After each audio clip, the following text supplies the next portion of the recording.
are you?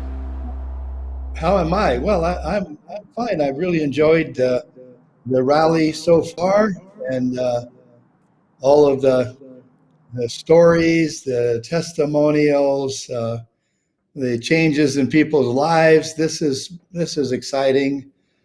Thank you, Kendra, for your talk this morning, and also all of the talks. I'm telling you, right down the line, Susan and Liz and John. Oh my gosh, I've never heard you guys better. Thank you so much for being a part, and this team that has been put together makes me very comfortable with my well, I call it my company. I guess it started out as mine. Now it's everybody's, but I feel comfortable about the management of the NeoLife team and what's happening here.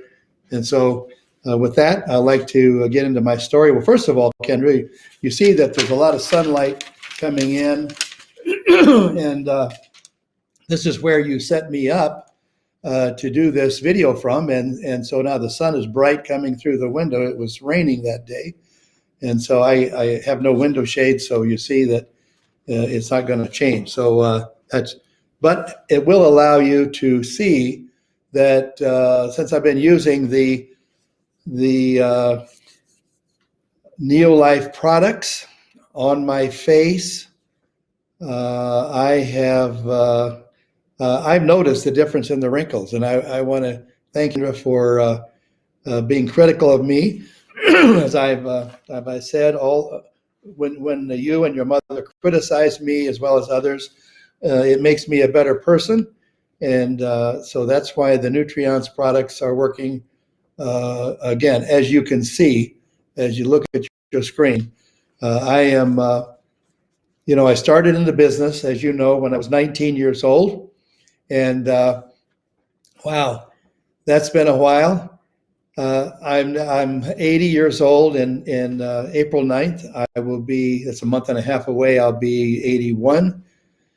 Never really felt better than I do right now. My weight loss testimony is that about maybe 5-6 years ago, I started taking the NeoLife meal replacement shakes along with the bars and other things, and my weight dropped from 212 pounds down to I lost 20 pounds, and then sometimes 22 pounds. Then it crept back up to about 198, and I started taking it a little more serious again. And this morning I'm down to 185 and feeling great. So working out, exercising, eating a good diet, and supplementing with NeoLife products and shakes. So anyway, what I like about this NeoLife lifestyle, it allows me to just when I need to make an adjustment, I can make it. The products help me make that adjustment, and the results come. So when we say our products work, they work. They work. So I'm as you know, I founded NeoLife a long time ago. It actually started with my first distributorship, and I've been asked to talk about some of the low points of my distributorship days. I think everyone starts out and has these low points, and 2 days come to my mind. One was in San Luis Obispo, California. I had just moved there with my wife and my first wife, Joanne, and we had. I was full time in the NeoLife, and at that time, NutriBio was the name of the company, and it was a nutritional products. I was full time, and I remember a low point where I was in my home. I was afraid. I was fearful. People were not believing what I saw, what I wanted to do, and what I was going to build. And I was so afraid I didn't want to come out of the house. And so two books that I read at that, actually three. Think and Grow Rich by Napoleon Hill was a book that I not only read, but I studied. And if you just turn to the 10 attributes of leadership on that, if you get nothing else out of it, study that book. Another book that I read at that time, How to Win Friends and Influence People by Dale Carnegie. And you know, the thing about that book is that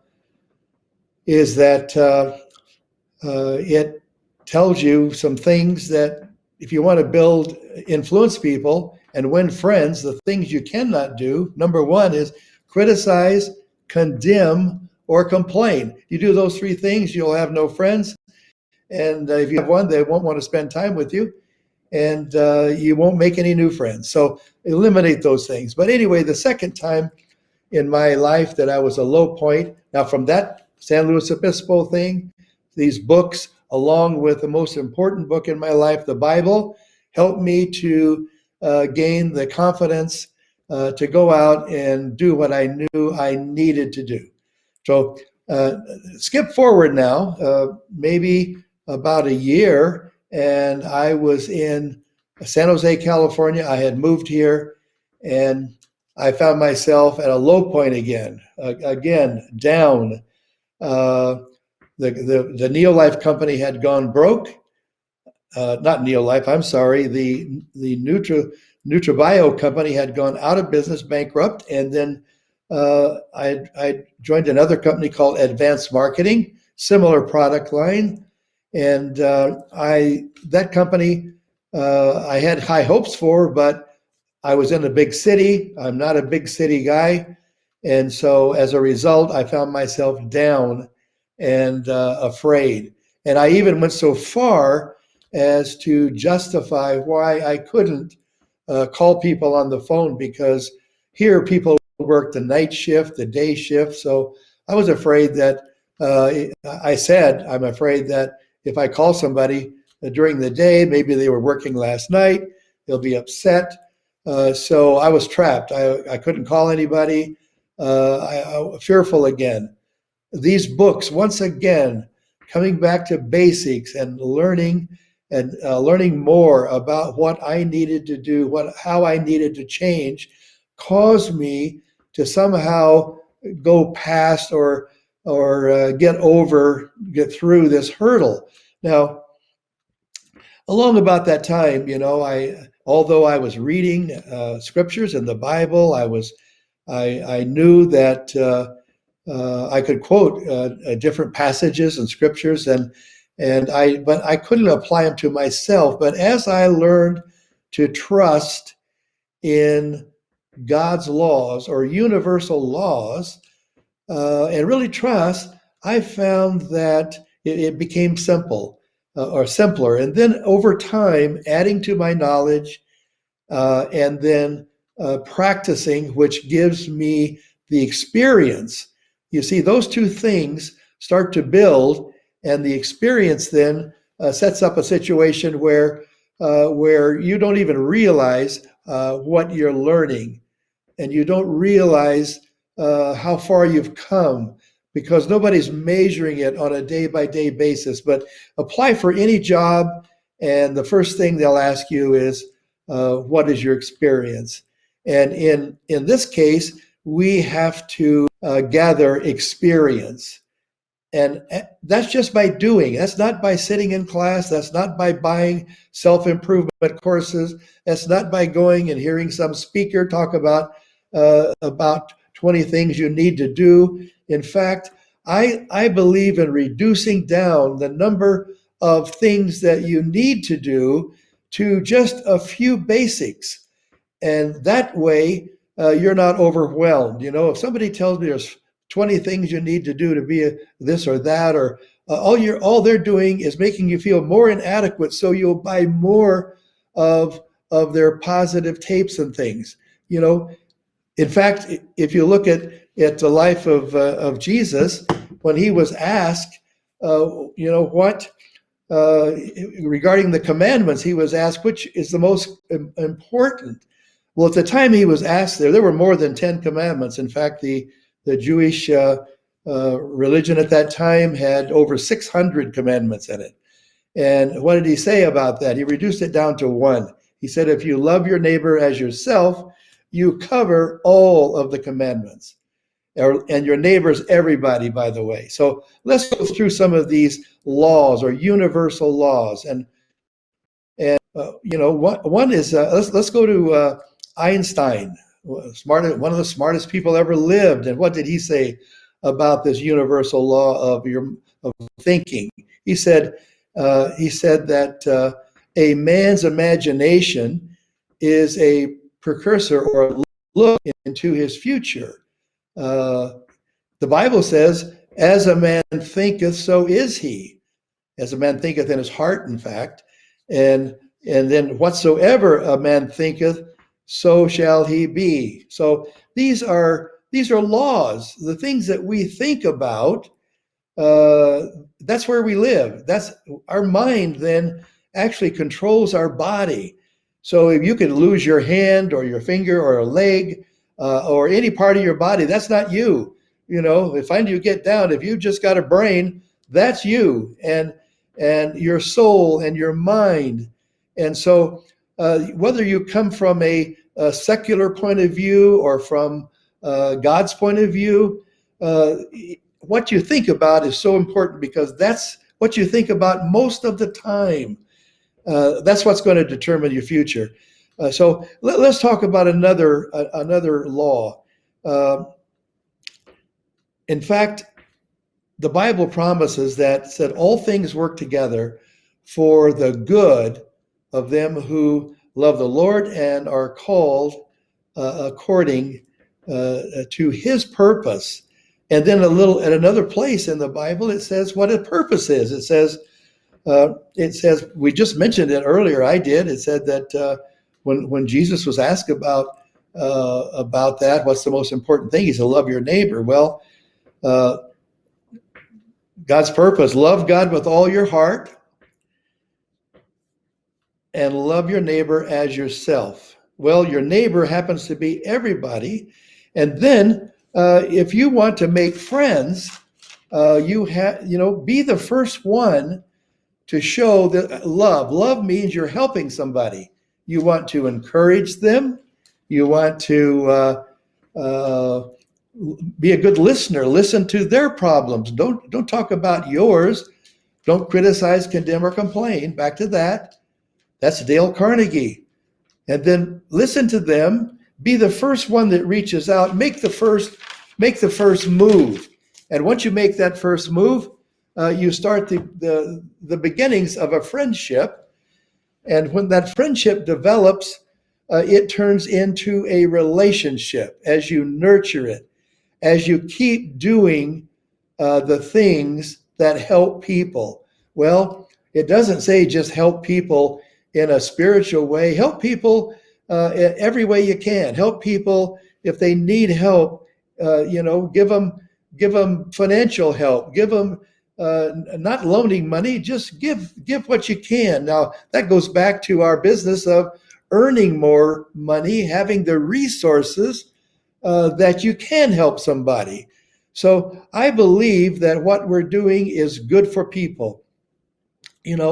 How do you help? Well, we help as a company. We think long term. Okay, part of our philosophy has always been that what you hand out comes back. Einstein said, for every action, there's an opposite and equal reaction. That's secular. That's coming from a secular point of view. These are things that you can depend on. If you do something good for somebody, they're going to do it. They're going to give it back to you. The golden rule, do unto others as you would have them do unto you. So these are all laws that you can depend on. Now, as far as what you need and what's the secret, I'm asked a lot of times, what is the one thing that is the secret? Okay, well, there are no secrets and there's no key to this. There's simply having a goal, being committed to it, persevering through no matter what happens. Persevere. Be willing to just keep that goal in your mind. Keep also in your mind the kind of person you want to be. Keep in your mind also, how you're going to help people when you get to your goal and even along the way. And and once you're doing these things, you will make friends, and those friends will turn into relationships. And along the way, you'll be talking about helping them with their health, with their weight, which is part of the health issue. You'll be helping them to earn extra money. You'll be helping them in so many ways. You've heard the testimonies at this convention where these things are possible and have happened, and they're so convincing and they're true. So be willing to go out and help people in the ways that you know will be helpful. And I would just encourage you. These three books are still the cornerstone of what I read when I want to be motivated. You can't just read the Bible; you have to study it and hook it all together, and it all makes sense once you do that. So I would ask you to join me as we kick off this new year. Wow, what a year we're looking forward to. And I'm going to encourage everybody as we reset. Dr. Liz said the time to reset. Well, reset everything. Reset your health goals. Reset your income goals and business goals. Reset every goal in your life, and then know that no matter where you are financially, where your business is, where you are with your health, if we just start making a better decision today on all these fronts, our life will improve in every area. And we're not committed or locked into anything we were. You want to know who a person is today? Look today. Don't judge them by the person they were yesterday, last week, last month, or 10 years ago. The stories that we hear and want to hear and want to talk about who we are today, and we can change who we are today with a simple act of changing our mind. You heard that in the testimonies today. I appreciate all of you. Love you. God bless you. Paul, thank you so much for including me in this kickoff rally.